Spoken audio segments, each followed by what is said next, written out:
So I'm Declan Garner, I'm a radio presenter for Spark Sunderland and I'm also a third year media production student, and my relation to Eurovision is I present a weekly Eurovision show on Spark Sunderland with my co-host James Rowe, and I've been following the competition since around 2004, so I would like to say that I'm kind of an expert in the field. So I think this year's entry by James Newman is a fantastic step forward for the UK. It's really shown effort from the BBC and their collaboration with the record label BMG.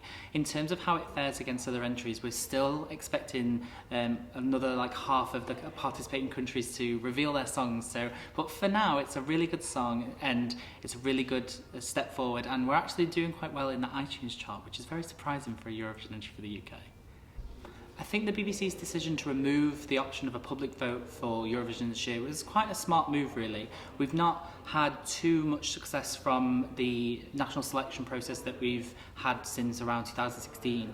And so I think changing back to internal selection allows them to be a bit more meticulous in the process, but also allows the public to not have such a strong opinion on it and not try and influence it too much. Because I think sometimes when you're trying to create something for Eurovision, it's not so much about what the public need, but it's about what the contest need, because at the end of the day you're not trying to win over the home crowd as much because they can't vote for it on the night. So really it's about curating a song, an entry and an artist to sort of give them the potential that they need at the competition, as well as still having that impact on the home crowd as well. I think last year's Eurovision Song Contest was definitely the best that we've ever seen in terms of production quality and the staging that we got, and just the overall general show. The host broadcaster Cannes actually won an award for their production for the contest, so it really shows the development that's happened. In terms of the UK's positioning last year, I think it was quite unfortunate because it ended up being a song that was nice to listen to but wasn't necessarily going to fall within the top 10 of the jury in the public vote, and I think that's where its hindrance was. It was not able to creep in as high as the other songs, and I think there was more songs that were more impactful, like Iceland and Australia, and they had that sort of wow factor that we might not necessarily associate with our own entry. I have very high hopes for this year's contest in Rotterdam.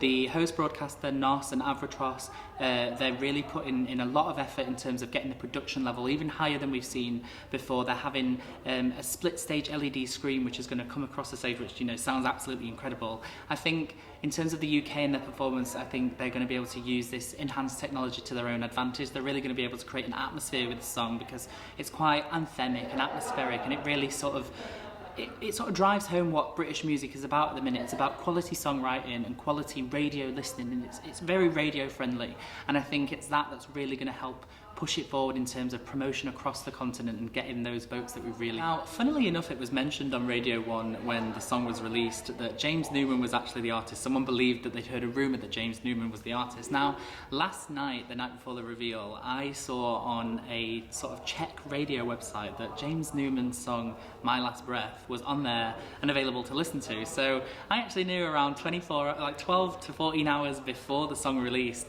and it was circulating online, and the Mirror reported it as an exclusive. So it's kind of interesting what Eurovision fans can do in terms of searching the internet. We're kind of like the Sherlock Holmes of music these days.